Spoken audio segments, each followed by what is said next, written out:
The opinions made in this video do not necessarily coincide with that of Imaginary Goddess, or anyone else for that matter. Viewer discretion is advised.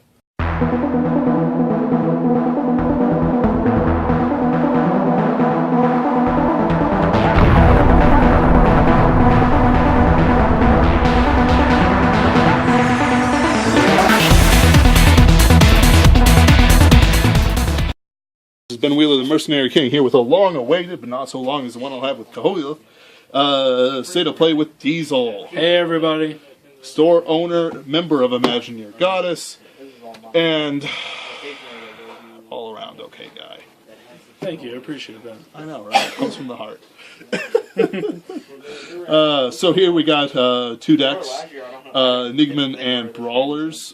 This is the special that Diesel has. You'll be seeing mine later as I cover the Dimensional Police. A bunch of files got corrupted. Sorry about that. Turns out a $40 cell phone is shit for a camera.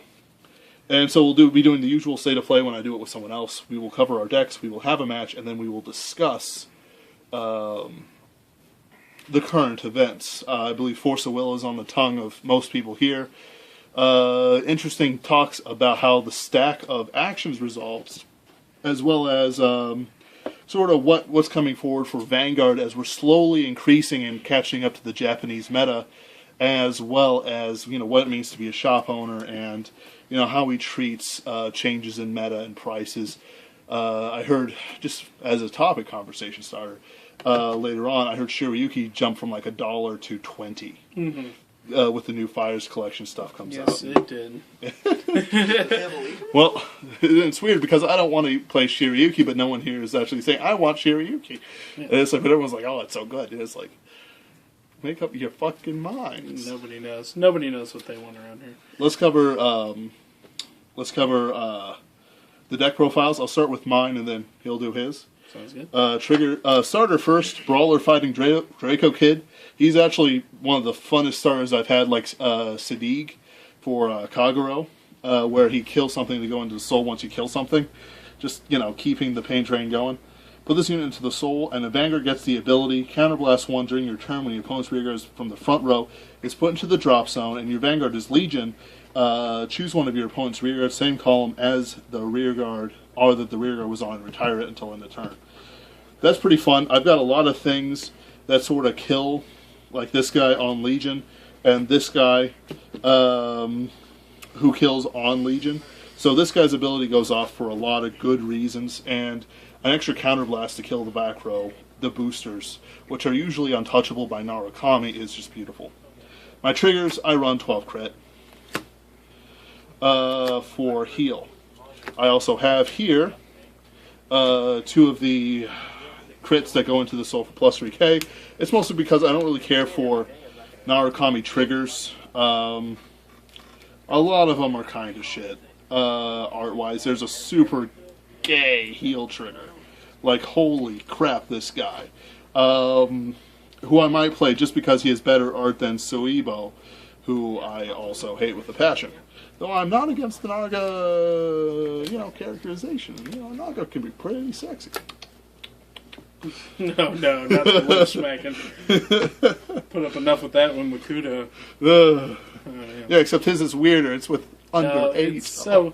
And the sound of it's just a little tighter. It's like I'm sloppy. It's like someone who's got like popcorn stuck in his teeth. Two Rising Phoenixes. This is accelerates Legion and gives me a draw.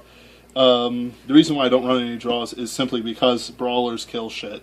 And if you kill shit, they won't attack you with shit, which means you don't have to guard with shit. My swearing ratio has gone up. Anyway.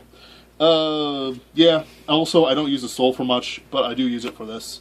Soul Blast 1, when you kill something in the anywhere, you can Soul Blast 1, get plus 3k to another Narukami. I use her in almost all my Narukami decks ever since I got her and realized how good she is. She works with Dungaree, she works with anything. An effective one of your cards. Would you say that affects Vermilion as well? Yes. Yeah, so he attacks the front row, the entire front row for counterblast 3, she would give plus. She could, like, multiple instances of her in the field could give her plus 6. Yes. Kind of interesting. I like the stack in Vanguard. All abilities go off simultaneously. So beautiful. Fuck, boy, so well. This is a similar thing, except this unit gets plus 3k. And he does the same thing, except when the Vanguard is in Legion. It doesn't have to be Brawler, though, which is nice. I often combo her up with this guy and this guy. This is a 12k attacker, so 1 kill means a 21k column, and this guy gets plus 3k for everything you kill, similar to this guy. So you have a lot of power boosts that are going on real fast. Lastly, 4 perfect shields, just generic perfect shields. I need my counterblast for... Vanguard abilities, as well as a starter.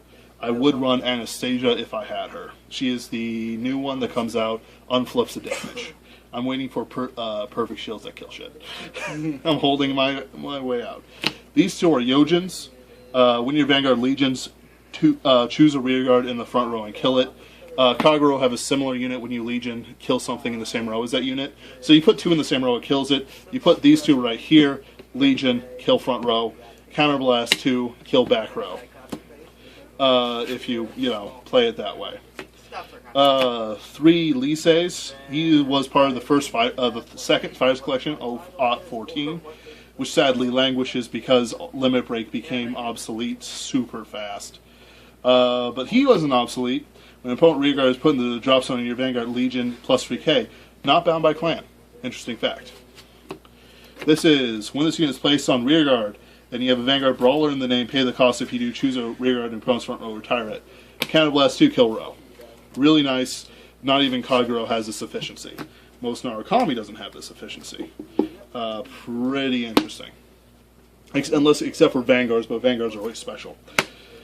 12k attackers for Brawlers.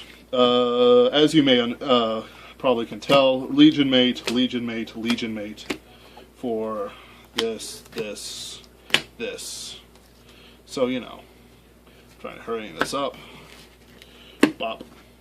2 Shotgun Blow Dragons, again from OT-14. Fires Collection, Counterblast 2. When this unit Legions, pay the cost. Opponent chooses 2 rearguards, retires them. Number of units you have is more than your opponent's. This gets a crit until end of turn. And then if you have more opponents in your rearguard, plus 2k.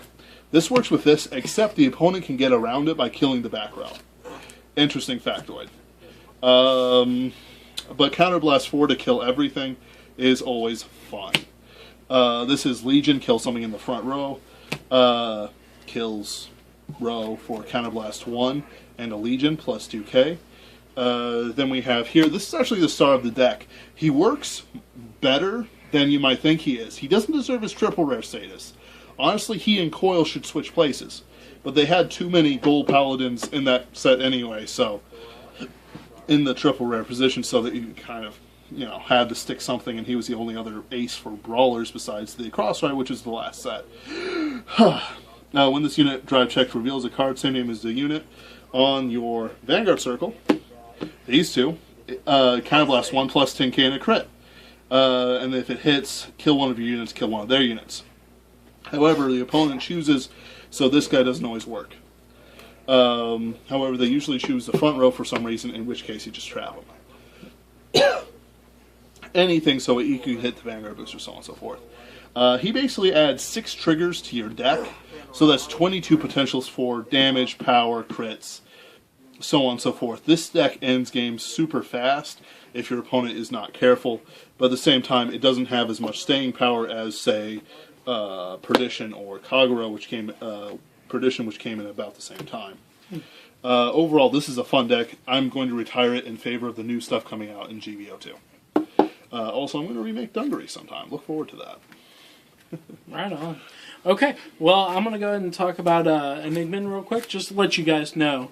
My personal Enigman build, the one that I use in tournaments, is still at the shop. Kind of the problem, I kind of lock all my stuff in there. So, this is partially Mercenary King's build. and I'm just going to kind of talk about the changes that I have in my deck, and when we play, we're just going to play them as proxies, because it's not that big a deal. So we start off with Enigma Flow. This is a ride chain deck. You want to use the ride chain as much as possible, because it helps you keep cards in your hand, and it just ups the consistency, so you don't have to G-assist. Anytime you don't have to G-assist, you are in a good place. Oh, yes. So, definitely run Flow. As far as triggers go, I run 12 crit and 4 heal. I've got crits, you know. Okay, well, we'll switch those out when we have a second. The important crit to run is this one, Enigman, what is his name? Sunset. Mm-hmm. When he's in the soul, as an activated ability, you can put him on the top of the deck, give an Enigma Vanguard +4, and the ability that when he hits a Vanguard, choose a damage and flip it face up. So this guy is your damage on flipper, he's your power booster, and when you're working with Tornado, which I'll get into later, you can put him in and pull him out very easily, plus recycling crits is always a good thing. I keep forgetting about that second ability. Yeah, the second ability is the hard one to remember, and you know, sometimes I forget about Tornado's ability and really mess up during the turn. And then, right now, I have 4 draw triggers in here, but those triggers would normally be die battles. And die battles is just activated ability from Soul, drop it into the drop zone, give a Vanguard +3,000. So, it's not as good as the Enigma trigger is, and it's not as good as any of the other power boosts in the deck. But every once in a while, when you're in a pinch and you manage to get them into Soul for some reason or another, usually because of Cloud, you can drop 2 of them out of there and you've got a 6k boost, which is enough to get all the effects off in the deck. I'm going to move into grade 1s, but while we talk about them, I want to let you know that Enigmans are split into 3 different types of good Enigmans. There are ones that, when at the beginning of the battle phase ones, there are when they attack, and there are ones that when the attack hits. So, the ones that when attack hits are the better ones because they're easier to manipulate, and working backwards when they attack is okay, and the worst is usually at the beginning of the attack step. But all 3 are very functional and they give power to everything. So, 4 perfect guards. Have we not established 4 perfect guards yet? I think we have. 4 copies of Enigma and Ripple. Ripple is the ride chain thing. You drop Ripple on top of Flow. It lets you search for Wave and get it into your hand. And as long as Flow's in the Soul, Ripple's an 8k on the Vanguard circle. Also, when you drop them on the rear guard, you can drop a grade 3 from your hand and search out Enigma Storm, the grade 3 of the ride chain. So it's just a way to make sure that the ride chain happens the way you want it to happen. It just ups consistency. And while it can be kind of crappy to have a 6k booster on the back row, in this deck, with all the power boosts that you get, it usually ends up not being that big of a deal that you weren't hitting 16 before pumps, because you're definitely hitting 16, maybe even 21 after pumps. Yep. I run 2 copies of Commander Laurel because it is the best card in Dimension Police. Yeah. His ability is when your Vanguard hits, you can tap 4 of your Dimension Police to stand your Vanguard. So you get another full attack off with full drives, however many drives you may have, 2 to 3, depending on what's going on. They retain all the power boosts that they had before it. It's just good. Run 2. There's a reason that card is always fluctuated between sort of 5 and 25. Because depending on how popular D-Police is, it gets better or worse. They're becoming more rare, too. Yeah. Well, we'll go into that when we get into like prices on cards. Enigma and Cloud, I run 4 of. When you place them on the rear guard, you can Soul Blast 1, look at the top 5 cards of your deck, yep, and search for a grade 2 or less Enigma from them, put it in your hand. If you decide to put that card in your hand, you have to take a card from your hand and put it in the Soul. Yep. Now, a lot of times what this ends up doing is finding you a Sunset to put into Soul. Yep. or to give you a grade 2 where you didn't have a grade 2 before, and you put in something worthless into the soul. Yep. But it can also help with the grade fixing. Like if you ride the wrong one, you can soul blast and find him and put him into soul, and then that'll fix the wave for later. Yep. So, always useful. Always useful. And I believe that's it for grade 1s. In grade 2s, I run 4 Enigman Wave. Enigman Wave, just like Ripple, is part of the ride chain. If Ripple's in the soul, it's a 10k instead of a 9k. Also, at the beginning of the battle step, of the attack step, so that's when you are saying, I am attacking with this creature. If its attack is 1400 or more, it gains the ability that if it hits a Vanguard, you can draw a card. Free card draw. As long as it's 14k. I run 4 of those. Right now, we only have 3 in the deck, so the 4th one's going to be played by a Die Kaiser. Or Kaizard, sorry. And that'll He's work fun. for now. I also run 4 copies of Enigman Night Sky. Once per turn, as an activated ability, counterblast 1 Enigman, so special counterblast. Choose a Vanguard. Yeah, choose a Vanguard with Enigman in the name and give it plus 4,000. So if your wave's out there and it's at 10, counterblast an Enigman, it's at 14 now and it's getting its ability. Happens surprisingly often. One thing that I've noticed that a lot of people don't know is that the 1/turn thing, all it is an evergreen term for what used to say this card can only use this ability once per turn. And so there's been a lot of argument at my store as to whether or not if you have 2 of these on board, can you use both of their abilities once per turn. Yes, you can. So it stacks, it makes things good. If you have 2, at one point I had 3 on the board and just flipped all my damage over and just I was trying to rush out and it worked out. So yes, it works. Play it 4 of. And then I run 3 copies of Cosmic Hero Grandfire. There aren't enough grade 2 Enigmans to run full Enigman Blow. So some people run different things. A lot of people will run Kaizard to give yourself a boost on the next turn or something like that. What I like about Grandfire is that this deck will often have problems hitting numbers in late game. Because you have your 6k boosters and you have your Laurels and things like that. One of the things that he'll do is you attack with his row, which may be 16. You might have gotten lucky and gotten him in a cloud behind it.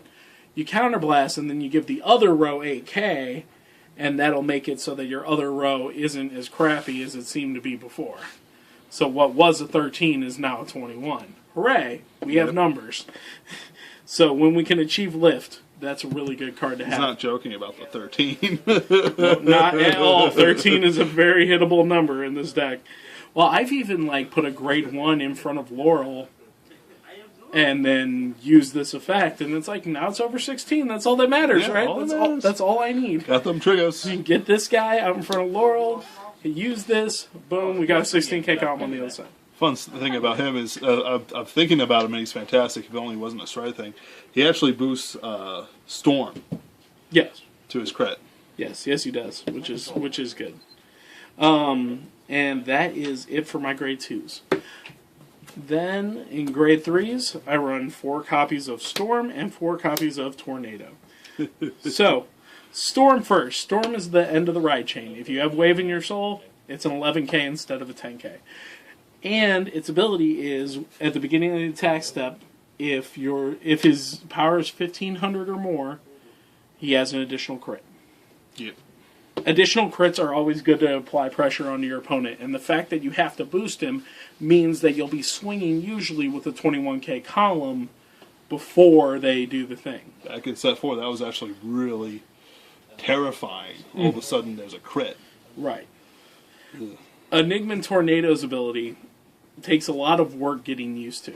I'm going to start with its lower ability. The low ability on it, the activated ability, is you can put an Enigman in your soul to give 4,000 power to Tornado. So he can boost himself just by throwing Enigman into the soul. If you have a whole handful of Enigman and you want to shove 10 of them in there to give him plus 40, that is your prerogative to do, and you can do that. It's fun when they don't have perfect shields. Like, you see it in their eyes. It's like, oh shit. Yeah, it's like I've counted your cards. I know how much you have going on. Everything, just all of it, and it'll work. Its other ability is a little more finesse. It's at the beginning of the attack step, I believe. Yes, at the attack step. If he's 19 or higher, so that means you've had to pump him twice with Enigman abilities. He gains an auto ability. The auto ability is when you hit a Vanguard with him, you may counterblast. I want to say 1. Yep. Yeah, counterblast 1 and soul blast 1. And choose 2 cards from your hand and discard, so you lose the cards that you got from your drive. I keep forgetting to do that. It's funny. Yeah. But you get to take an Enigman Storm from your soul, ride it over as stood, and that Enigman Storm gains 10,000 power until end of turn. So you get another drive check, you get another attack, and Enigman Storm's going to get 2 crit. So that can be a really big boom for the deck. If you can manage to get Tornado off and hit, usually that means your opponent's already in the danger zone. Yep. And then you're just going to make it worse with a 21k Enigman Storm. Yep. All right. As far as the strides. Strides. I got to talk about strides in this deck because they can be really important or they can be a real hindrance depending on how you play them. Okay, so first I want to talk about X-Rogue. X-Rogue's ability is when the attack hits a Vanguard, and his power is 37,000 or greater, draw a card, choose one of your opponent's rear guards, and retire it. Okay? Since this is on hit, a lot of extra powers come into play. Whatever you boosted with counts toward his power. Any triggers that you put on top of him adds to his power. So you can get him up. Usually what a lot of players will do is get him up to 28 and then hope for the trigger that it takes. Or sorry, 32, and then hope for the trigger and watch it kill your opponent over the other thing because the triple drive. I rarely, if ever, boost him. Yeah. I mean, I do boost them. I rarely, if ever, use my abilities to boost them. Mm-hmm. Like, Night Sky is so precious, and so because it prevents minuses, I just slap them on here and whatever happens, happens. What I'll often do with them is I'll use a sunset that I've already put into the soul, and I'm like, let's just do this one. Just this one. And the 7k booster, that's 26, 33, you're already in the right area. Yep. And so your opponent's got to make choices. And anytime you can force your opponent to make choices, you're in a good place. It's not counting boosts, by the way. Yeah. So oftentimes if you have a 7k booster and you've done Enigma, anything really, it's 37 automatically. Right, which is amazing. I run 4 X-Rogues in Stride. I also run 1 Dark Superhuman Omega. Okay, Dark Superhuman Omega is not an Enigman per se. I mean, he'll be an Enigman when you stride him, but he doesn't have the sort of the Enigman stuff behind him. So its ability is more like Zeal. When you play it, when you stride it, you counterblast 2 and soul blast 1, I want to say. Yep. And you take a card from your rear guard and put it into soul. And then all of your opponent's front row gets negative that guy's attack power. Yep. So if you have a cyclone or a tornado sitting on board and you slide it in, whole front row gets -11. Yep. And that's a big deal for either trying to start finishing a game or trying to finish finishing a game. Oh, yeah. So a lot of times he'll be my first ride. But I wouldn't be surprised every once in a while if I hold him back until the end, especially against decks that just kind of grow in hand size. Like, just all of a sudden, I have 20 cards in hand. All right, let's see you guard against this. It's fun because if you attack a rear guard, they can't guard it. Right. And then you Laurel restand because it's not just about... Like, Laurel I've used not to kill my opponent, but rather just get a bunch of cards to hand. Oh, for sure. As fast as possible because... I'll tell the story later, but he's like I run 2 just because I also use this Stride series for other Dimensional Police decks. Mm-hmm. It's just my generic thing. But I have used them once, and it usually screws me over. But it's always funny. Always funny. It is fun. Okay, so I run one copy also of X-Falcon. X-Falcon's ability is when the attack hits a Vanguard, if he's 37,000 or more. 45,000. 45, that's right, he's 45 or greater. You can counterblast 2 and discard 2 cards? Discard a card? Discard a card, maybe? Choose a card from your hand, yep. Yeah, choose a card. Okay, so discard 1 card and counterblast 2. Choose one of your opponent's rear guards and make it damage. So this is a finisher beyond words because you pump, you know your opponent's got nothing to block with, you swing, Yep. any crits that you can put on him, great, just to add a little more damage. But even if your opponent manages to flip those miracle heals, here comes the effect to just ruin their day. Yep. It is a very nice card to use. And what's cool about him and Omega is that they can use those non-Enigman damage for their counterblast. Oh, yeah. So you can save the Enigman ones for the important stuff. Yep. Finally, I run 2 copies of X-Tiger. X-Tiger's ability is when he attacks, so he does not get the boost from his booster, he does not get the boost from triggers. But when he attacks a Vanguard, you can choose a face-down card from your G-Zone and turn it face-up. Then he gets 4,000 power for each card face-up in your G-Zone until the end of the battle. And if his power is 45,000 or greater, he gets an additional crit. So it will count the +4s that it gets from its own ability. Mm-hmm. So you flip them when you've played 2 or 3 strides, you flip a stride face-up. You've got 4 strides in there, so an extra 16k on top of his normal power.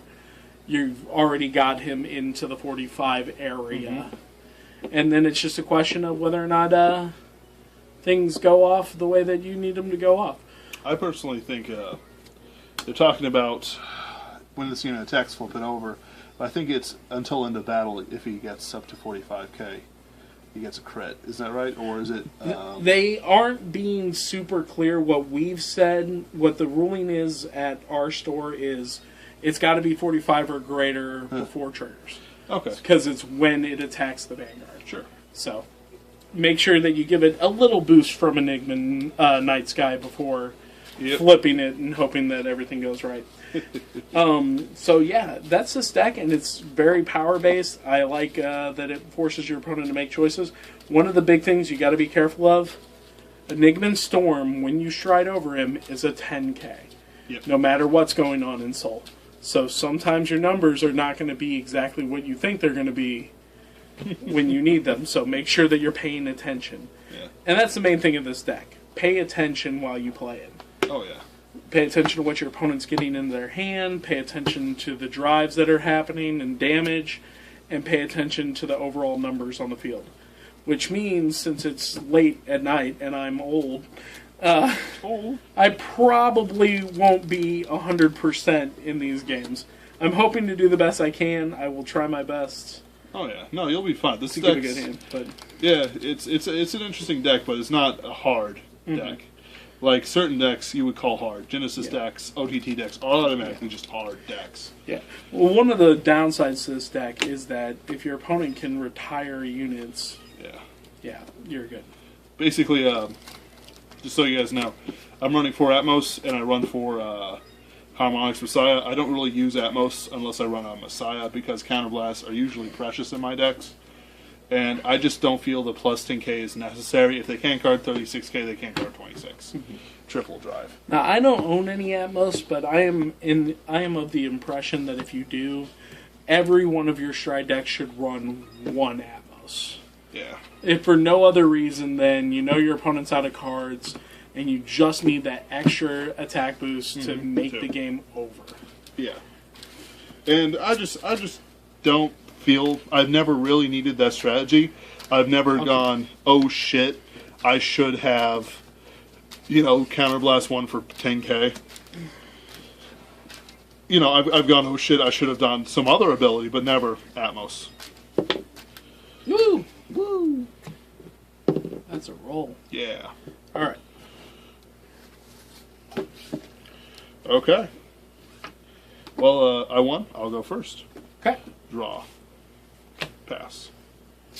Yeah, I had a player yesterday ask me if I knew that when you roll the dice, it's actually whoever wins the die roll gets to go first, according to the official rules of Bushiroad. And I said, absolutely, I know that, but we're not going to do that at locals. Yeah. People should be able to choose their strategy Yeah. first or second. Some people really like going second. Yeah, because then they can stride first. They get to be the first strider, right? Yeah, and that sounds great, but doesn't always work Yeah, out. on paper, it's not bad. Yeah. So, there's that too. And, let's see. I'm going to go ahead and play this those back soulless here. machines. Play this back here. And I'm not a fan of Miku. I'm a sack fan a of Black storm Star. to get Storm. But what are we doing? Oh, right. Yeah, the deck thing in this deck is choice. Yes. And I love thinning my deck a little early just to kind of give myself those extra good drives. I hope they show up today. And then I will go ahead and swing 8 and 6 is 14. Take it. Okay, I drive, nothing in the hand. Just a deck. Whoop. I'll play this. Not much else to do right now. 14k to Vanguard. No guard. Crit 5. Crit 5. 12 crits are Sure. showing pretty strong. Second flip. Oh, vertical. Oh yeah, I'm a vertical player for sure. Okay, and then I will go ahead and ride into wave.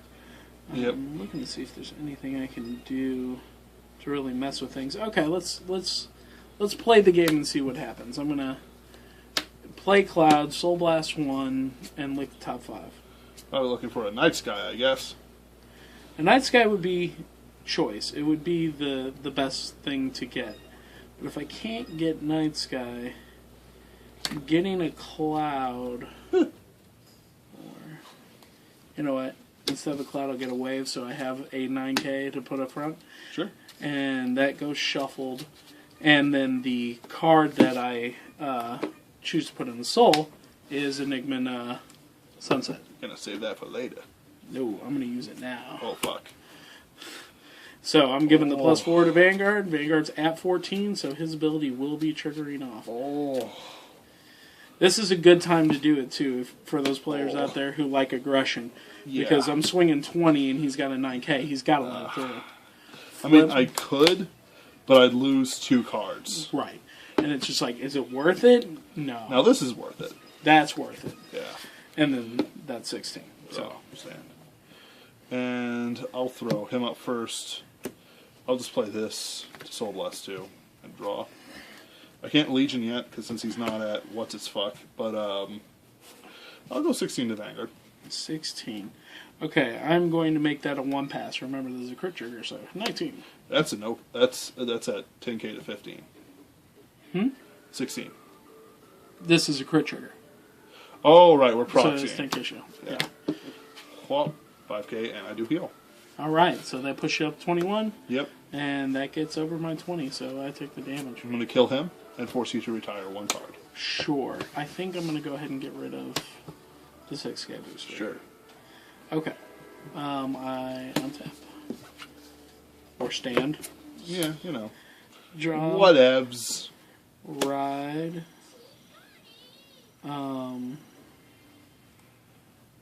One of the things about it that freaks me out about Miku is I know that these things will get more popular as time goes on. Yeah. Technology and culture will advance and both degrade at the same time until finally they don't understand what's real and what's not real. And their idols, which were already fake to begin with, will become inhuman. It's an interesting... I've read too much science fiction. You do read a lot of science fiction. I don't know. I think that there's definitely levels of unhealthy obsession when it comes to these things, especially sort of the Miku era stuff. But you have to take into account that human beings, in the end, we are social beings that want to socialize with other human beings. So I think that will come into play. Yep. A bit. So there is Enigma Night I don't doubt that that'll happen eventually. I just feel that up until that point, it'll get super weird and super unreal. I can see that. I can see things being weird for a while. Okay, so we got that. I got a shuffle because I played a thing. Let's see. I'm also terrible at rhythm games. That's part of my hate. I can't play it. It doesn't help. I can't press the buttons fast enough, Miku. I'm sorry. And then she says mean things to me in Japanese. I don't understand your moon language. So I'm 26 with him. So if I go ahead and flip 25. this 25, yes, because of Enigma. So the +4 pushes him to 29. That means I need 2 pass in order to make it do what he does. Yep. And there's not much reason to do what he does, but that being said, 29. I'm going to take it because if I do perfect shield it, he'll put it on the rear guards, which will make them annoying. Yep. So I'm going to take this, force him to put power on his Vanguard. Right. So flip 1. Son of a bitch! +5 and crit. Flip 2. I missed +5 and crit. Flip 3. +5 over here and heal. So that was amazing for me. And then in order to do his effect, I don't have to do anything. So retire your rear guard and I draw a card. Yep. Yeah, that was super lucky for me because now I don't have to worry about the rear, right? And then 21? Yep. Okay. Draw, stand. 4 damage, 1 turn, jeez. Legion. So Pop, pop, pop, pop. Yep. What do you think about the Legion versus Stride arguments as to which one is better? They cancel each other out. I think so. Like for right now, what I know I can do is I can do more damage if I do this. Mm-hmm. And I'm kind of hoping for something. I don't know what. Something to do more damage. I can survive next turn guaranteed. I just decided to be a cocky little shit. Well, I mean, there's reason to. I mean, there was reason to. I mean, 2 triggers is early in the game. But at the same time, it was a cocky little shit move.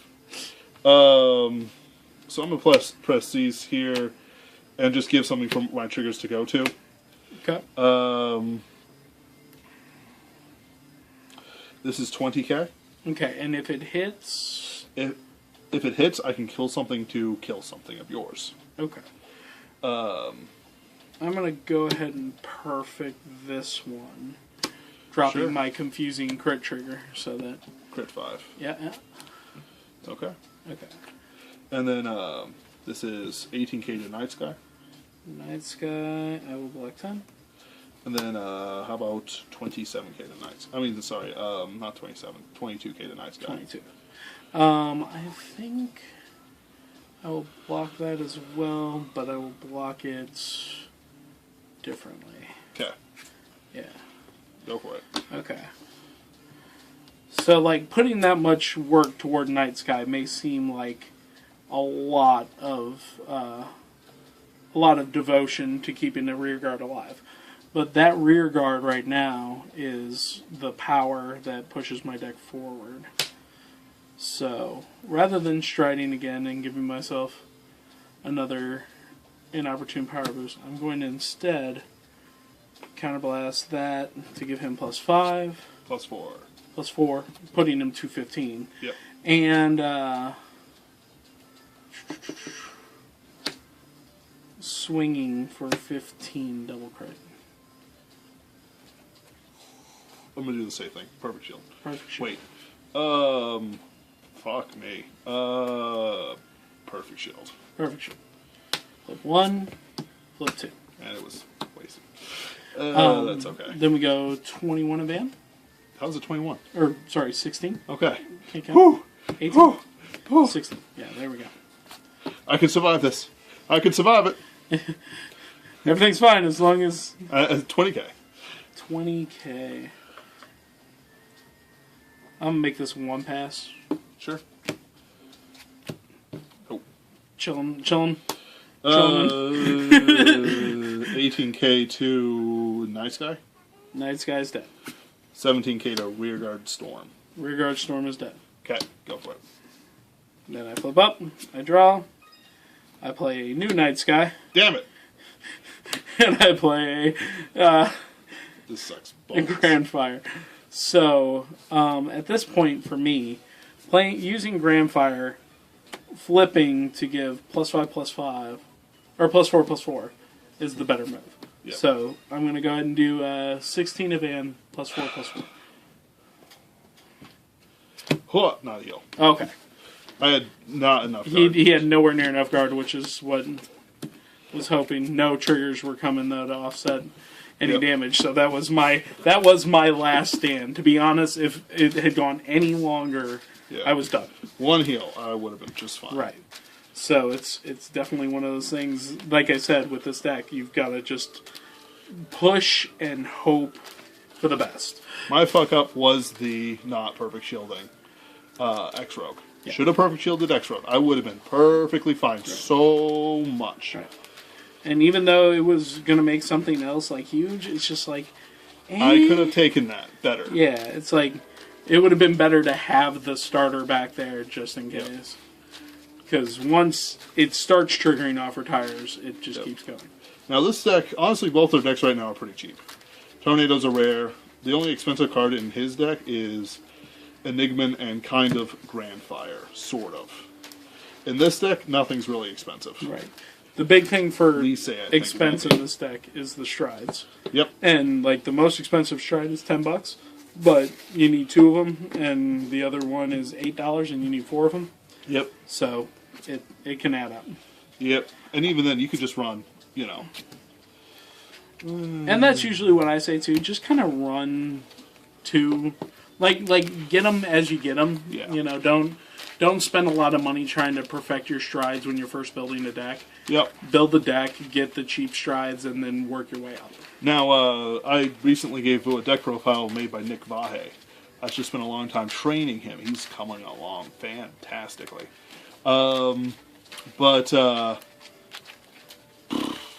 Basically, he runs 2 Manic Armor. The Mega Stride, the Big Stride, grade Tier 2 Stride, there we go. Yeah. For Great Nature. Yeah. And he only needs 2 because either you survive the Manic Armor turn or you don't survive the Manic Armor turn. Burr, burr, burr, burr, Manic, burr, burr, burr. And so it's like, it's one of those things where you don't need to run more, because if you run multiple Manic Armor turns, why aren't you killing this fucker? Mm-hmm. That's the best way to describe the problem's draw. Ride. No. Go for it. Okay. Wait a second, I need this. Drew into the ripple. Yep. Okay. That happens often. Yeah. Okay, but you were saying, what you were saying with Manigamer, it's like, it was a $15 card the day the set came out. I don't know if it's dropped since then or gotten bigger. Everything's dropped so much. But, I've had a lot of customers talking to me about sale orders from this set. And the reason I was hesitant to get this set in the first place was I was worried that I would not make my money back on the case. And I feel very lucky, very fortunate that I did. But the question still arose. It's like, do you feel like you took advantage of the players who came to you and ordered things early and ordered them for a lot of money just to watch them drop? And I say no, because they knew what kind of risk they were coming into. No guard. Yeah. Ordering early, and some people will hold and wait, but then you might not get what you need when you need it. Yep. So it's all a question of, do you need it bad enough to sit on it, or can you need it now and do what you need now? Honestly, it's, I'm keeping up with like Vanguard sets simply because I have the resources to do so. I don't have any other hobby that takes up my money. I don't have to spend everything on rent or anything like that. Yes, I did. I know, I wasn't paying attention. Just 1 damage though. Okay, good. So it's like I can spend the resources in Vanguard. Not everyone is so lucky. So it kind of works out for me that might not work out for other people. And so for me, actually, I really should just wait. I should wait. Like, I'm waiting for Jingle Flower, who I refer to as Jingle Fucker, just because it's funny. Like, for some reason, Jingle and Fucker just work together. Sometimes things just work, y'all, and Yeah. you gotta accept that as a thing. Yep. Okay, so I got Cloud with the ability, Yep. and I'm putting Die Battles into Soul. Sure. Personally, I'm not, personally, like, this set's good, except it's, like, the time for me to revive, like, Narukami, revive Neonectar a little bit. My Neonectar deck is complete with the stuff from the set, but what I'm going to do is add some Maiden of Field Druids, a bunch of rares and commons, just sort of spice it up a bit with the new stuff. Not sure I want to keep Heyo Pineapple. Though Heyo Pineapple is slightly better than the other, name. I'm sorry, I've completely forgotten the name. No, you're fine. Heyo Pineapple is slightly better than Watermelon. So 17. Yeah! Flip. Crit 5. Draw. Crit 5. Okay. 16. 5K. And 21. Take. Okay. But yeah, I mean, like, for me, this was a really great set because I wanted to play Neonectars competitively for a while, and it helps. Like, Yep. I wouldn't say that Neonectars is super S tier, gonna beat Alt Mile every 18K. time kind of thing. Yeah. But it works, it's functional, Yep. and I have a good time playing it. I'll try to get that deck profile up, by the way, soon, guys. I'll make the announcement now so that it forces me to do it later. Yep. But it's fun, and I like, more than anything in this game, I like trying to have fun. Oh, yeah. So, let's do one more Cloud. We're spinning the dice. This was a really optimal draw for my rear guards because... Yeah, that deck's loving you. Loving the shit out of you. Yeah, being able to just pull something. Now, to remind you guys, you can only pull Enigmans with the ability, but you can put anything into Soul. So as long as you pull an Enigman, you can get something else, but there was no Enigman grade 2 or less for me to pull there. So, and even if there was, I probably wouldn't have pulled it unless it was the crit trigger itself, so that I can get the ability. Well, it's always good to just, like, pick it up, slide it into the Soul. Yeah, it's really yeah. I just do that often. It's like, oh, I got the grade 2, but a full field. Up! Into the Soul. Damn it. Counterblast 1 Fucking for A. plus 5, and 22. Double crit. No. I have to take it. Okay. Flip 1, Son of a crit bitch. 5. Second flip, 5, no heal. 1, 2. Come on! No. Same trigger as before. Yep. Damn it. So, Bastardized. Yeah, this is the reason why I'm remaking this deck. No card advantage, no defense. And if I can't even get to my offense...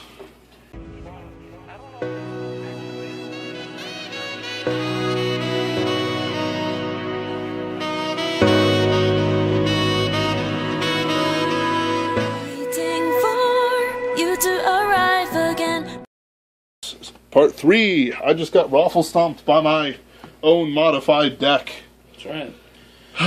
It feels bad, bro. Well, it shows that the deck's on the right track no matter which way you go with it, and it's just a question of how you want to push. And I wasn't a believer in the 12 crit build until recently. One of the players at the store, Brandon Anthony, great player, was just like, yes, you do get more cards and therefore get more survivability if you play 4 draw. But why do you care about surviving? It's like the deck like straight auto loses to almost any of the new Kagero builds. Yep. Any of the ones that can retire rear guards at a glance, Yeah, which this can, but I have to wait until Legion. Yeah. And what's it called? The Gear Chronicles? Rewinding? Forget about it. Yep. So he's like, just focus on these cards.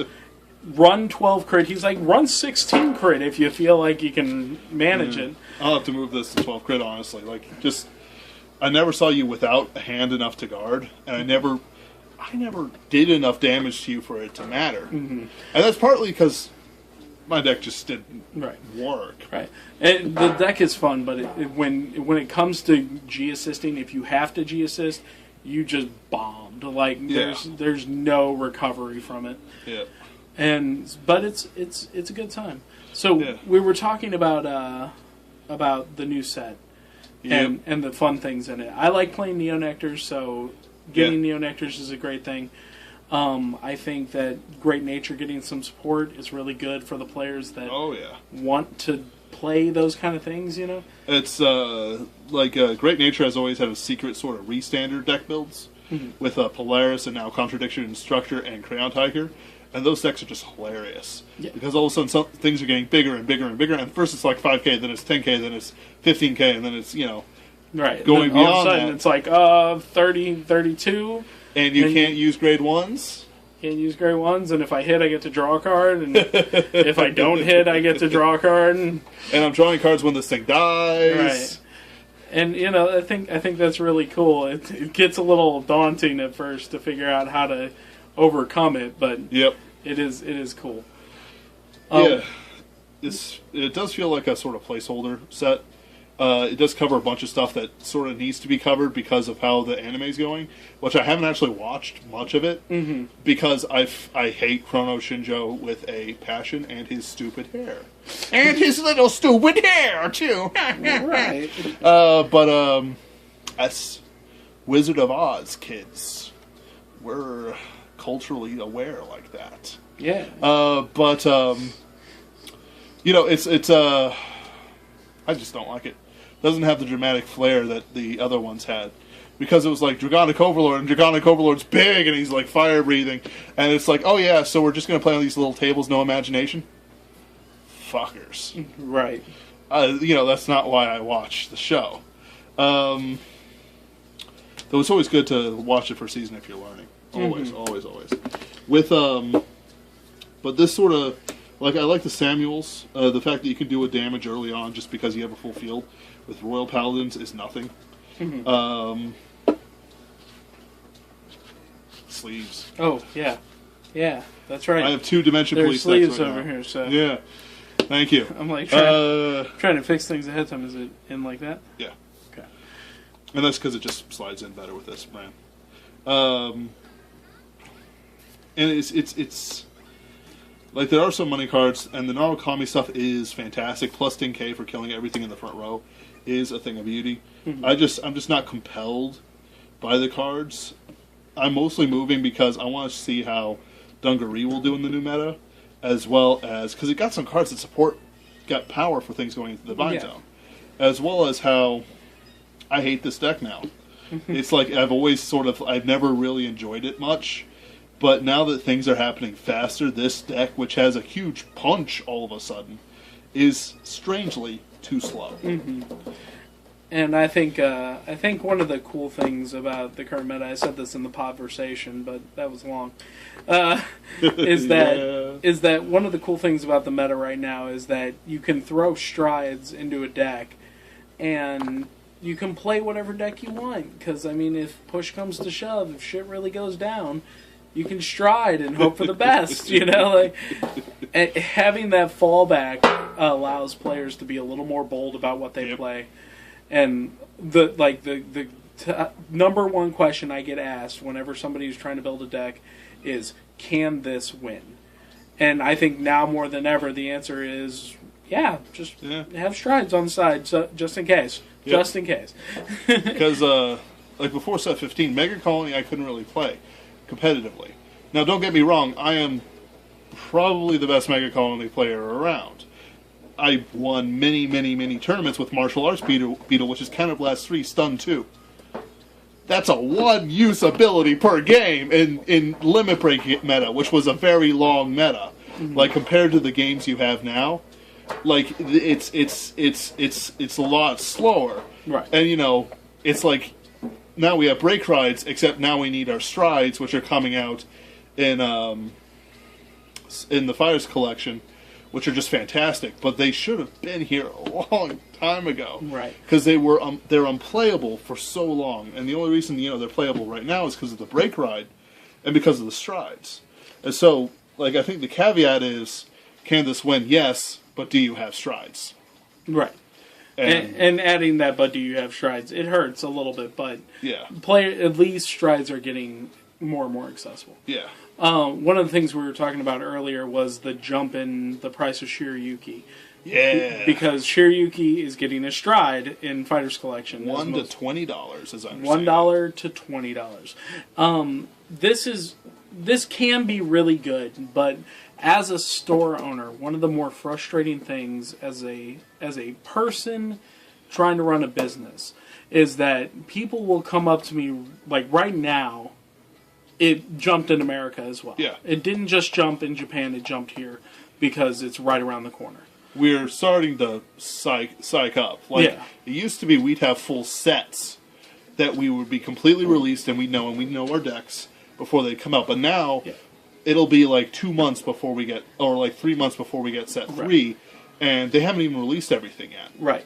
And getting aboard the hype train helps, like, drive the prices up. Yep. But as a store, one of the more frustrating things is when a player knows that something's coming out, they keep quiet about it, and then they come up to you and try to buy stuff at what eBay is currently pricing it at. So I might have sold all my Shiryukis for $1 a piece had I not heard from a friend that Shiryuki was going to get a heart stride in Fighters Collection. Yeah. So I tucked those things into the back of a different binder, and someone came up and they're like, "You have Shiryukis?" I'm like, "I don't know. Check with me in 2 weeks."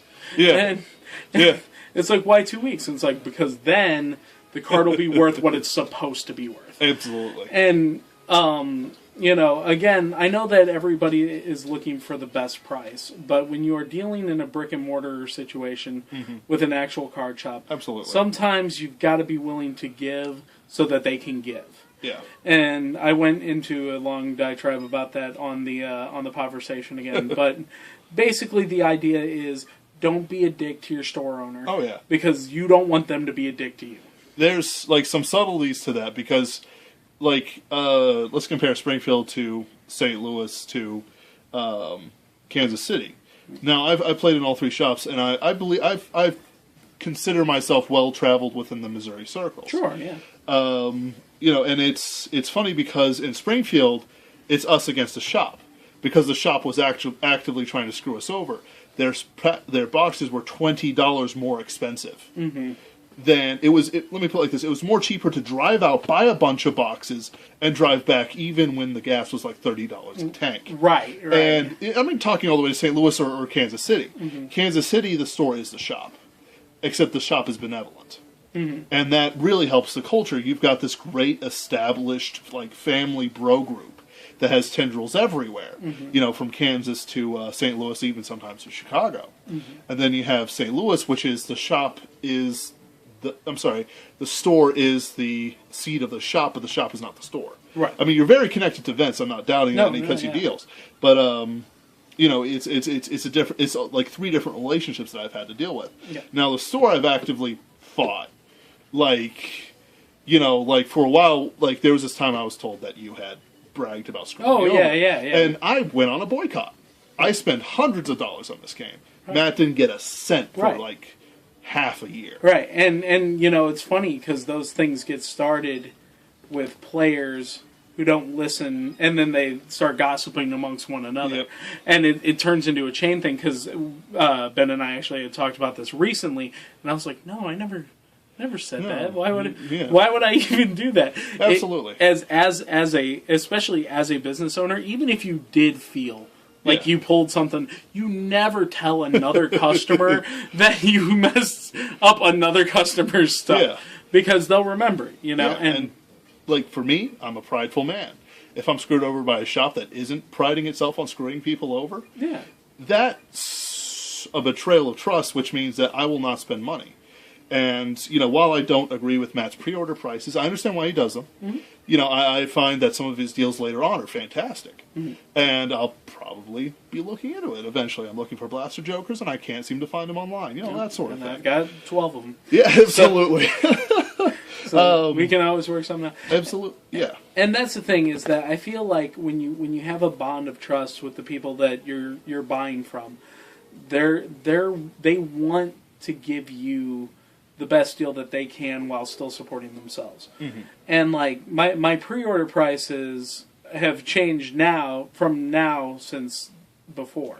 Because before, with rares being so crappy, I mean, like, with rares being worthless as a whole, on the whole, I could give away playsets of commons and rares. I could just give them to people. It's like, you buy this and this and this, here's a playset commons and rares just to get them out of my box. Yeah, absolutely. But now we're moving into a format where, like, Blizza came out in this last set. Yep. It was a $5 single rare. Yeah.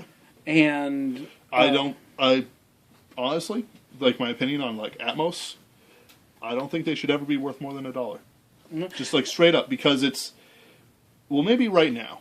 I'll say for right now. But as soon as Fire's Collection 015 comes out, they should not be worth anything. Right. And partly because it's like now we have strides for everyone. You buy enough boxes of Fire's Collection, you trade enough around, and Fire's Collection I feel will hold value. Not maybe the specific ones like the Shiryuki one. I don't think that'll hold value, but I will say that other ones will hold more value. Well, and one of the juggling acts when you're the store is you don't want to give enough of a deal that the players will start screwing each other over. Yeah. And so, like, when Neon Messiah first dropped, it was at $10-ish.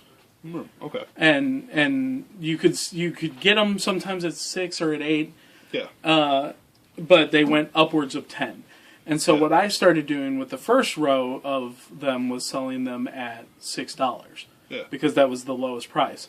And I had one person come in and buy all of the Neon Messiahs I had. Yeah, damn. And then they hoarded them over the other players. Like, Jeez. They weren't being, like, rude about it, but they were the only group with strides. Monopoly. And the rest of them didn't have strides, so everybody had to play crippled in comparison to these guys who came in and bought the brand new stride. Yep.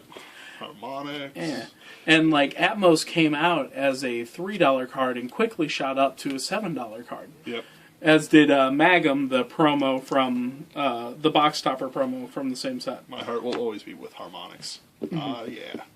But, you know, so it started becoming a balancing act. How much do I charge the players so that they're willing to pay for it, that I make my money back on the case, but also so that they don't feel like they're getting such a great deal that they can strategize on how to keep the poorer players from being able to play. Right. You know? And there's, like, in Springfield, everyone was poor, more or less. So I basically handled, like, down in Springfield, I sort of managed a whole bunch of stuff and made sure that everyone played nice as much as I could.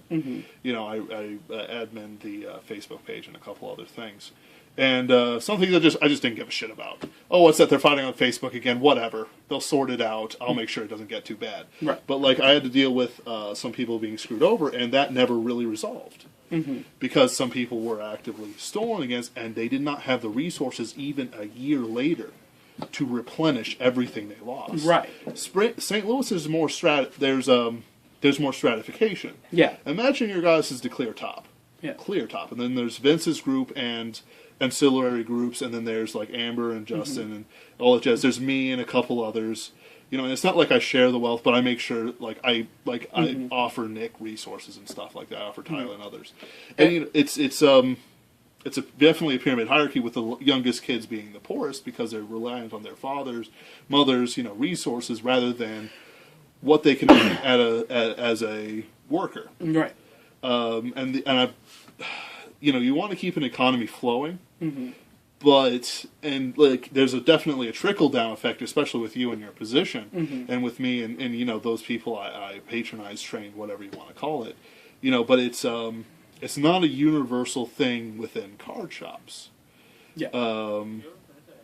It takes, like, I'm not going to say it takes generosity. It takes, like, a certain... I would say knowledge. Yes. It takes knowledge of what your players can and are willing to pay for things. You should know your players' situations going into things. Yeah. And I take that into account. And yeah, sometimes, I'm sorry guys out there who know that they have money, but sometimes you guys get charged more than Little Billy, and it's not that I'm overcharging you, but I will undercharge Little Billy because I know that he's living on. His parents are living on. His parents are living on welfare, and if he gets $5 to join the tournament, he's lucky. Yeah. So if he finds $10 because he was at the arcade and found it underneath a machine and has a $10 bill, I want to try to help him be able to play at your level. Yeah. And so like sometimes it works out great, sometimes it backfires big time. And but what we try to do is make it so that you guys can all play. Yep. Because if everybody can't play, then eventually nobody gets to. And that's, part of the reason why I'm very voracious in lending out decks, and I know you do the same.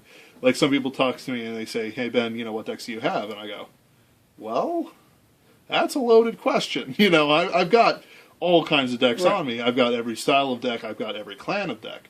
Not always on me, but, it's, I have a flavor for you. Sure. And that, helps me.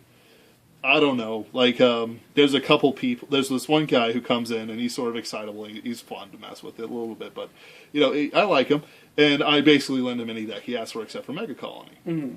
And, I've lent him multiple decks, and sometimes you'll see on the Facebook page the Ben Wheeler special. Yeah. And that means that they've borrowed one of Ben Wheeler's decks. Mm-hmm. And I like just... it's like one of those things that the pleasure is in giving it to him and giving him a fighting chance, because all my decks are well constructed. Right. Except when they aren't. We all have our days. Yeah. But actually, no, this is just... But absolutely. And one of the things that I used to do that I don't do anymore is I used to have all S-tier decks built. I had Raging Form built, and if someone asked to play it, I'd be like, sure, go play. Yeah. But I also had to gauge, like, how often were they taking the same deck? How often were they intentionally taking a deck that was going to put them on an edge over other players? And so, like, my higher players, again, who have money and can buy their decks, I don't lend them decks unless it's just, like, for one night over the course of, like, 2 or 3 months. Yeah. But...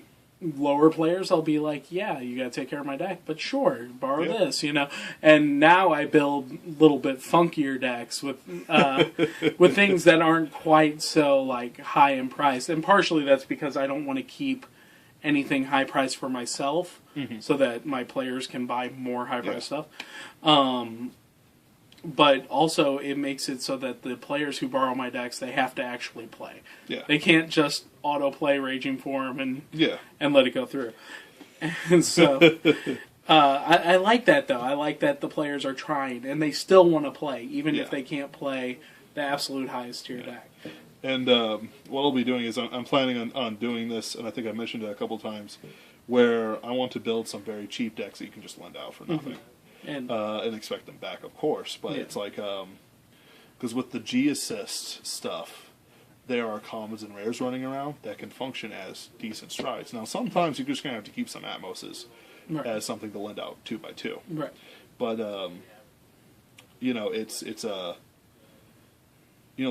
there's more powerful decks with cheaper shit that you can make in this meta than any other meta before us. Exactly.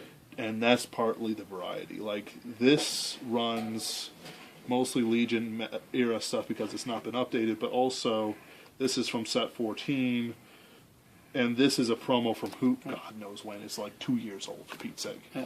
And that's the thing. I'll give a shout out to a player that I never thought I'd shout out to before. Paul Bretting came in with a Kagero deck that had, I think, maybe 4 cards that were higher than double rare at most. And mostly the perfect shields. And it just wrecked my Neo Nectar deck.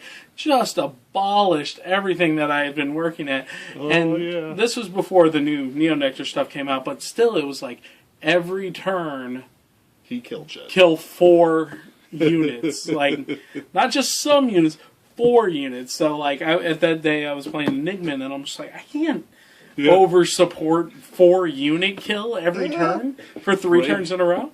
Breakdown Dragon's pretty intense. It unflips damage, counterblast 3, kill 2 if it has 2 or less, unflip a damage.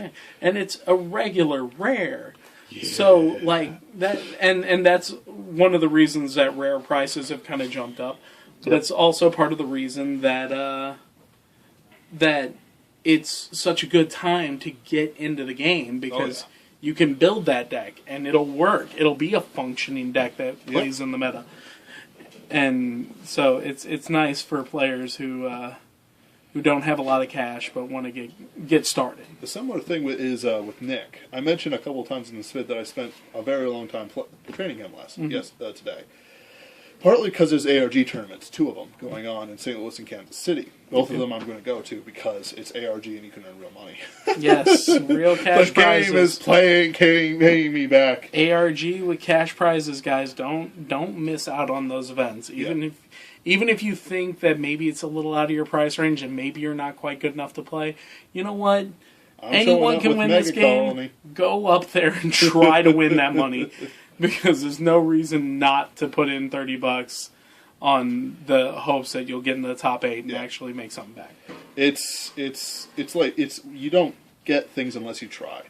A good example of this is when I bullied Joey Alt into being on my team for a Friday team tournament. I bullied him straight up. I said, "You are going to do this. Now I will pay the money." Right. And he almost went undefeated. Yeah. The only person who beat him was Justin. Yeah. He did great. Yeah, he did absolutely fantastic. And I can't get him to do shit most of the time. And it's like, come on, guy, you've got a fantastic Link Joker deck. It's Chaos Breaker and Imaginary Plane and everything else like that. And it just wrecks face. It's all the good stuff. It's all the good stuff and you know how to play it. You could be a contender if you had the will for it. Right. And I don't know if he'll ever overcome that, but that's that's up to him, isn't it? Right. Yeah, and and a lot of that is personal stuff, but it's good to see him go out and play because I have so many there for all the players I have that come out and play. I have another quarter more of that number who come in and they buy stuff and they leave. And I never have seen them play. Yep. I've never seen them enter any kind of tournament. Yep. And I'm like, what are you guys doing? And they're like, we're casual players. I'm like, Vanguard is a game for casual players to learn to be competitive. Oh yeah. Like it has the right atmosphere, it's got the right flow, and it has a certain amount of luck factor in it that yes, will help a casual player keep up with even the best players. Oh yeah. Like there's certain things out there, like Doc's in Tyler's hands, and I make that specifically, the Dronic Overlord DX in Tyler Bahe's hands. Just that. That sort of makes it that you have to rely on luck or a super solid deck to beat. But at the same time, that's at the master level when you're competing against Imaginary Gods players and when you're competing against me and Tyler and Tron and others, who are, masters in their field. Like Tron, you would never believe it, but he's made top, 16 in the Chicago tournaments. Yep. He's one of the people I consider people I've trained, like Nick and others who,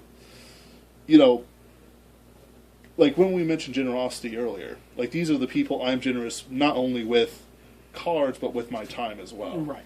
Because of either I just like them personally, like I do Nick Vahe, or, I sort of sense Tron's, since this force was strong in Tron. He's a good kid, and he shows a lot of potential for the game, so it's worth spending your time with. And I'm trying to just find the right way to say it without sounding just too damn weird. Yeah. And there's no way to really say it without sounding too damn weird. But it's, for the master players, if you are just sitting on top of your mountain and not sending shit down the mountain, you're not really creating an environment where new people can come in. It sort of sticks things on the top. Like, I don't know. I can't really describe it in just the video without like diagrams and shit. But it doesn't allow the economy to flow. It doesn't allow new players to come in and have, a potential and all that jazz. Like in Missouri and Kansas have it pretty good, honestly. We have a whole lot of generous players. We have a very strong player base and a very strong support system within that player base. So new people just come in and out without any, damage to the positions. but I don't feel the same way in other places. Mm-hmm. Like, I haven't done a normal Chicago tournament, but when I went up to Chicago, I saw a lot of cliques running around. And while this is just a big system, very few people were trading among themselves. Right. I traded. I went around and traded with as many people as possible, Mm-hmm. and fucking huge. You know, and I'm not the store. You know, and Right. you know and I've got other trade binders full of shit like a trophy deck and others. You know, but like very few people were doing that, and I feel that sort of was a very missed opportunity. There should have been like a bazaar going around. You're buying from the cheap store that's like buying them for $1 and selling them for $2 when they're really worth $5. Right. You know, I took advantage of that. I Holy did. shit. I did. But at the same time, like I saw a Trigger Happy Belton and his crew, and I saw a Kansas City crew, and I mean not Kansas City, a Kansas crew, and I saw like people from like New York City who just have nothing to do but play Vanguard. Right. You know, and I tried training with all of them, but they're like, I don't really need your stuff. You know, I understand that. But at the same time, sometimes I'll just take shit I don't even need or expect to need, but I think I'll be able to hawk it to someone else later. Sure. And, you know, I think you understand that. Yeah.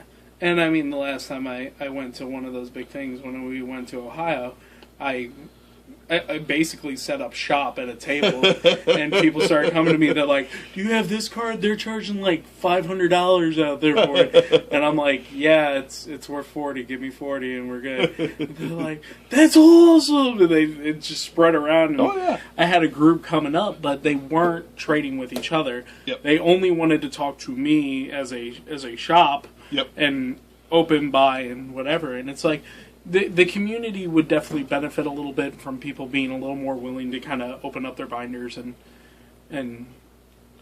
pull Trade. things out. Yeah. Trade. We should start talking about Force of Will if we're going to do it. Yeah, I was kind of hoping to avoid it.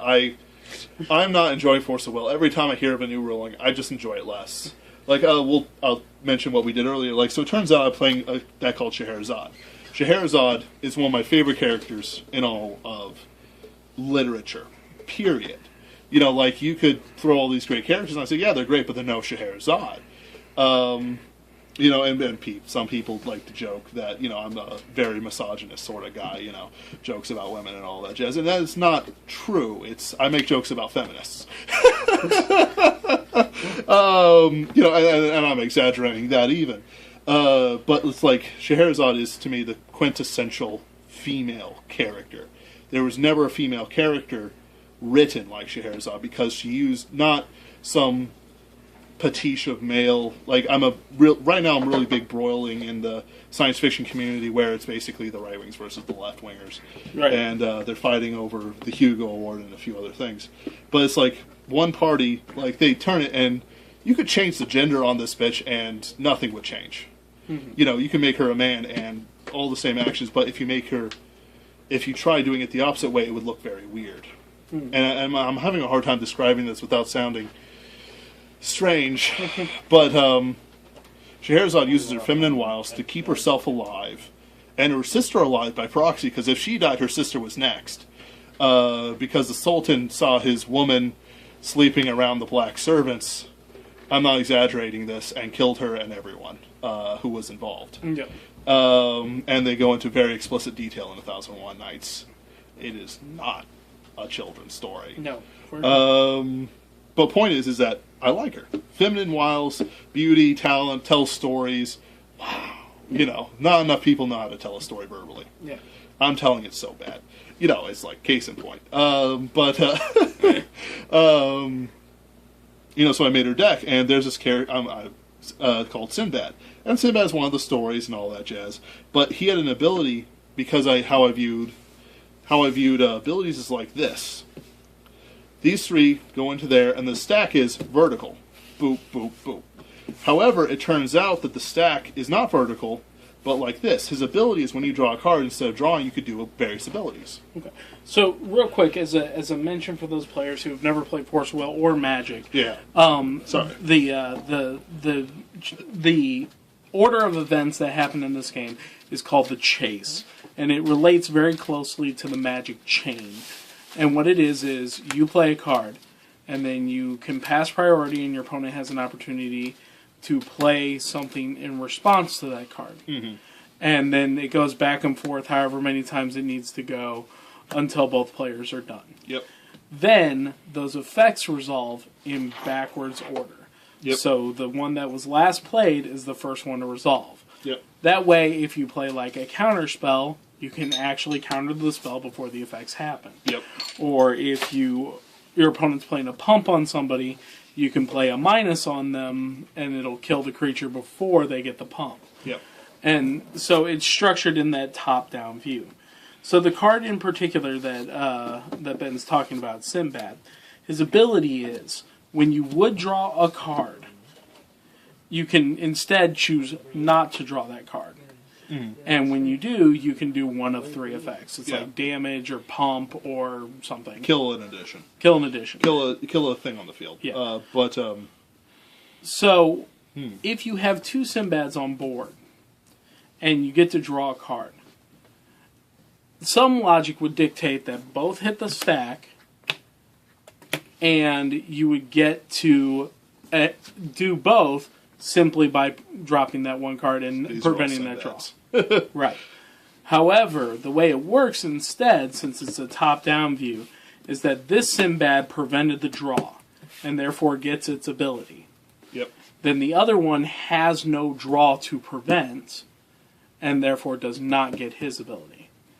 And while that may not seem like something that would hurt someone a lot, if you're counting on being able to use Sinbad's ability 3 times to try to kill something, or something like that, the differences between those 2 effects is stark. Yep. And important. Yep. So it's very frustrating for a player like me, who I think in vertical lateral terms. Mm-hmm. I can switch around between everything going off at once. I'm shuffling this deck because it was pawed over by various people like me. Who I feel that things should be vertical and lateral. Everything happens simultaneously, except when something's put on top of the stack. Mm-hmm. Now, let's say that the guy plays something to prevent me drawing. That doesn't bother me a damn bit. Mm-hmm. You know, that is an obvious, he's preventing the draw, so I can't use any of Sinbad's abilities ever, no matter what I do. Right. Assuming I don't counter spell or whatever. Right, whatever. Right. Now, with the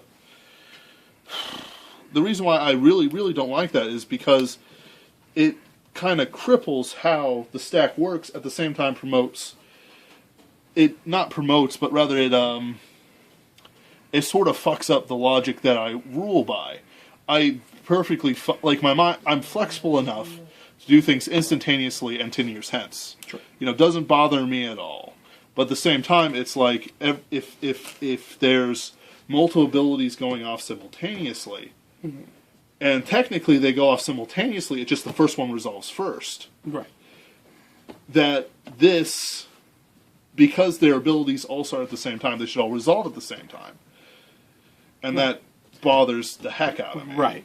Because what you have to do is you have to shift your thinking into saying, okay, they all went off at the same time, but I have to choose the priority in which they went off. So even though they all happen because I drew this card, it is a 1, 2, 3 sort of thing. That card. Not drew that card. But it's a 1, 2, 3 type of thing rather than it being a boom, all 3 happen, all 3 go. And that, like, other games play that way, honestly. Mm-hmm. Like, Cardfight plays that way. All things happen at the same time. You just choose the order. Right. And you can choose all at the same time, which I feel is the logical way to progress a card game. If you give something priority, then cards in your field become useless except for meat shields. Now, and that bothers me. Conversely, I started at Magic, and when I played Vanguard at first, if you guys go back to earlier videos, you can hear me rant about one of the rulings they made about, what was it? Gancelot Break Ride. What was that? Because I don't remember you ranting about it. So what it was like, you have the Break Ride out, you ride over him, and you were able to search for a unit because of the other person's ability. Oh, that's it.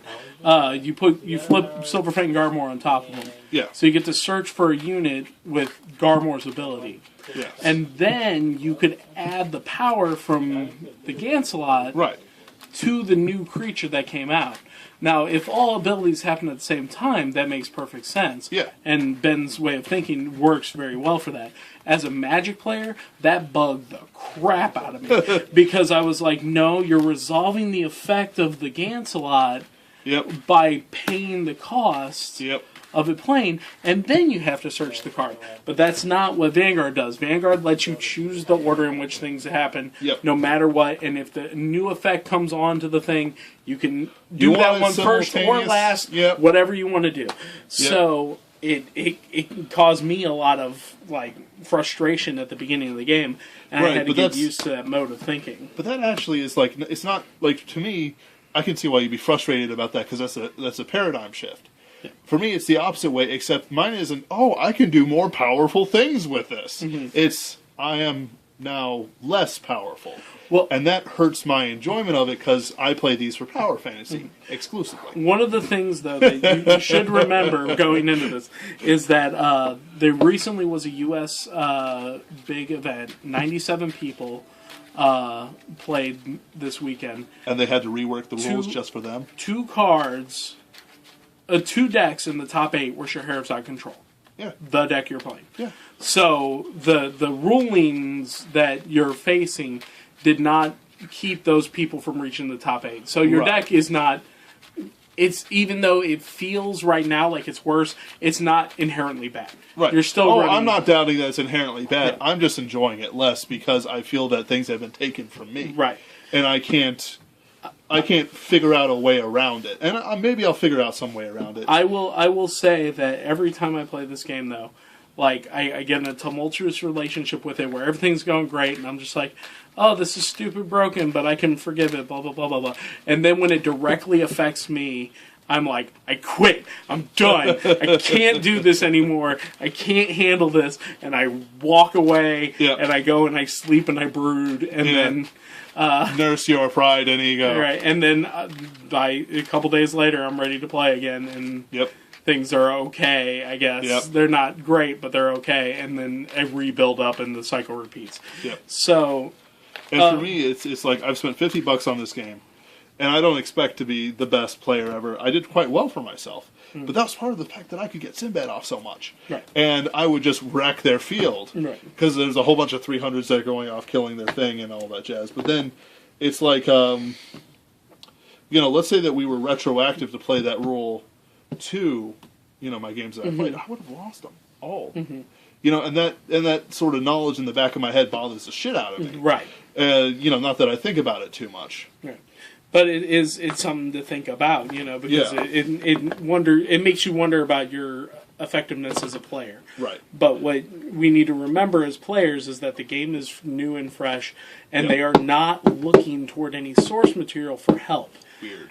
They could have looked back at Magic and Pokemon and Cardfight, for Pete's sake, and come up with some semblance of what's working and what's not working and incorporate that into their game. Yeah. But what they did was they made a bunch of cards, they made a bunch of rules, and then the cards that aren't working with the rules that they made, they either change the card or change the rule. And that's... And it's gonna be that way for a while, but if this game can make it past the 3-year hump, I have a feeling that its game structure will be much more rigid at that point. Yeah. We'll know what every card means to do when they print it. And it's like, you say 3 years hump, and it's like, do I have to fucking wait 3 years for this game to get good? Right. I get what you're saying. It's logical, but it's not something I can I can throw my weight into it, because right now, Cardfight, I'm just, I'm hoping to move myself into some other schedule that I have Fridays off. That's probably not going to happen for a very, very long time. Right. But it's like I'm a holding pattern. I'm keeping things updated. I'm keeping myself competitive, and I'm training people on off days. Right. And it's hard to sort of play this game and say, this logic structure is not organic or conducive to my mental patterns. And to move from a very organic game like Cardfight, everything grows from everything else, and it grows in a very strict procession, to a more chaotic game, who sometimes, like, they have things like that 1500 deal 500 damage if it's ever targeted by something. Mephistopheles, whatever it is. Yeah. And like to see that, and I've got fucking Tin Man or 600. You know, I've got nothing over 600, and it's like, I know they spent more money on the game than I did, but I can't help but hate the fact that there's cards like this that have no direct correlation in other decks. Even if you base the fact that, you know, you have 4,000 hit points. This guy deals a third of your hit points with a single strike, more than a third. Oh, for sure. Yeah. And it's like, who... Right. Fuck that and, up. and right, and even though there are cards with that have drawbacks, like Mephistopheles' downside is supposed to be that every turn you have to sack a different resonator if you have one. So you're not allowed to keep resonators out long enough to do anything other than him if he's out. But they just kept it by itself. Who cares? Because he's flying, and if you target him, you lose life. And if you that's not an actual detriment. Yeah, there's not a lot of ways to get around him if he manages to hit board. Yeah. And you're, you know, whatever colors you might be. Yep. There's probably not a lot of ways to save you. Nope. So, but like there are other cards that are more of a problem, more problematic because they are fundamentally broken with the way they are set up. So, like, let's compare it to Cardfight. Right now we're 3 sets in, right? Yeah. 4th set coming out in a little bit, right? Sure. Don't know anything about the 4th set. Don't even know anything about the 1st, 2nd, 3rd sets. I do know Cardfight sets, though. 1st set had Alfred and Dragonic Overlord. And CEO and Mr. Invincible. Those were the big things that you had to fight a Surikaiser. And none of them, I would say, when they came out, could be considered OP as shit. Even Dragonic Overlord, like, which was the first ever restander for Counterblast 3, it was still on hit. If you don't hit, you know, it's not going to do it. You know, there was nothing that was inherently out of, you know, OP. Like, even when, you know, like the latest OP card, Dragonic Overlord DX, which is 15 sets onward. I'm sorry, 16, 17, 18 sets onward? 18, yeah. 17, something like that. Is still beatable. There's nothing, I wouldn't call it broken, except when it's in Tyler's hands. Well, see, this is the thing, is that, alright, first 3 sets. Okay, first 2, sure. Dragonic Overlord and Alfred. Alfred was a bit of a huge beast stick, but not insurmountable if you're playing the right triggers. And Dragonic Overlord himself lost a lot of usefulness if you blocked him the first time he hit. Yep. He was useless by set 4. Right. But set 3 is when we hit Tsukiyomi. I still wouldn't call that OP. Well, with Tsukiyomi, it's major. The reason why they put off set 3 for us for so long was because of Tsukiyomi. Yeah. Because we got 1, 2, and then 6. I want to say, 6, and then 7. Yep. And then went to 3. 3, and then 4. Yep. And then 5. And of course there were extra boosters and stuff like that in between. Right. So in the Japanese version, they got Tsukiyomi, followed by Shadow Paladins galore, followed by Dote. Yeah. And then they got Vermilion and Ezel. And while Vermilion is amazing, and Ezel was pretty good, why would you play Ezel when you could play Dote already? Yeah, And why would you play even Vermilion was having problems with Tsukiyomi, because Tsukiyomi is such a strong, viable, draw everything, keep everything in place kind of card. Which is funny, because, like, from my opinion, I played Tsukiyomi with Cavalry of Black Steel in set 4. Those are the only 2 things I had playing Mega Colony, because I played some Royals, which is basically a souped-up trial deck with a couple of stuff Vu gave me. Then Bermuda deck, which was Lena. I call it Dropalooza, and I'm actually going to rebuild it in a bit, which with the Break Right, Pacifica Break Right, which is a free +1 on Break Right, which is fantastic. But But then I played Mega Colony, and I had the set 4 Jirafa Ride Chain, and Martial Arts Mutant Master Beetle. The only reason those two were good was because Jirafa's Ride Chain is fantastic. It's a +1 in a deck that does not give you pluses unless your abilities go off, and your abilities go off on hit. Yeah. So that's not just counterblast 2, draw 2, put 1 in soul. Right. That's not that. That's on hit, and it's a 10k block. Right. And I beat Tsukiyomi often with masterful players. You know, it's not, to me, it was never OP. Right. And I know that was with stuff after Tsukiyomi, but it was also with stuff that was considered inferior to Tsukiyomi even during its inception. And that's true. But back to Force of Will and why this is important. In Force of Will, they are launching things in 3-part clusters. Or 4-part clusters. And the cards come out. Okay. So 3-part clusters, and those clusters have sets that are all supposed to be balanced to each other. The first cluster we did not see here. Really? It's the Valhalla cluster. And we got some trial decks for that about a year ago. They realized that there was a mechanic in it called Life Break that was inherently broken to the game, and it was going to cause way too many problems. Yep. So they got rid of it. And so the cluster that we got, this is cluster number 2, which means we're on sets like 4, 5, 6, or 5, 6, 7 maybe, because there's going to be a 4th one in this cluster, so I don't know if there was a 4th one in that one. But the Grim cluster doesn't have Life Break anymore. Yep. So now they're trying to balance things using enter abilities and activated abilities and seeing how things go there. Yeah. And I feel like the game itself is going through experimentation phases that, sure, they probably should have been done in playtesting. And, you know, when I used to go on these rants a lot when we were talking about WoW, because it's like, they bring out a patch that made something obscene. Yeah. And it's just like, why did you not catch this in playtesting? This is clearly overpowered. And, but like, if you take it from my perspective, I don't spend this much brain power on OP things. Partly because I was always like this person whose parents were too poor to, you know, have Santa Claus come, you know, because Santa Claus is an elitist piece of shit. Anyway, but my problems why you aside, look like Santa Claus now? That is to fuck him up. Unless committing crimes with Santa Claus, but ruin his good name. But with that, it's like Warriors never became OP. While I was playing WoW, you know, they were OP before I played WoW.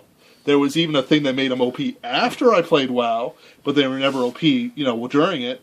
I played Cardfight. I literally went out of my way to get set 12, which became not OP. It was set 13, even though it was OP afterwards, and set 15 just killed Raging Form. You know, it's like I've always been not in the OP camp ever. Right. So I don't give a shit. Right. So someone says something's OP, and it's like, oh boy, another OP piece of shit I have to luck sack. Right. Another OP thing I have to know how to beat, even though they think it's this great thing. And the thing is, though, is that so far my matchups against the S tier decks with the deck that Brandon Anthony and I homebrewed in like 15 minutes, I have a better win record in this game than any game I think I've ever played in my entire life. Jeez. Just because there's very little of the luck factor in the game. It's just the only luck is, do you manage to draw some cards? Yeah, still recording. And if you do, then you're great. Yep. And if you don't, then you don't. Yep. But I always feel like I have something to do in the game. Yeah.